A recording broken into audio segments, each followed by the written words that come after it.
দেবী বিগ্রহটাকে? অস্বাভাবিক কিছু লক্ষ্য করছেন? একদম ঠিক, ঠিক ধরেছেন। সিংহ। চিরাচরিত আমরা যে সিংহ দেখে আসি মা দুর্গার পায়ের নিচে, এ সিংহ সে সিংহর মতো নয়।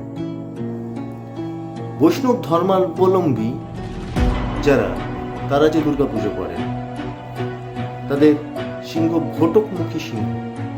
বাঁকুড়া, পুরুলিয়ায় অনেক জায়গায় দেখতে পাবেন ঘটকমুখী সিংহ। এই সিংহ সে সিংহ। It seems like a dragon.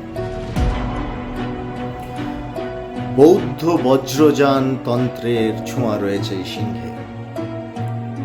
Vajrayana তন্ত্রের সঙ্গে এই মূর্তির কি সম্পর্ক?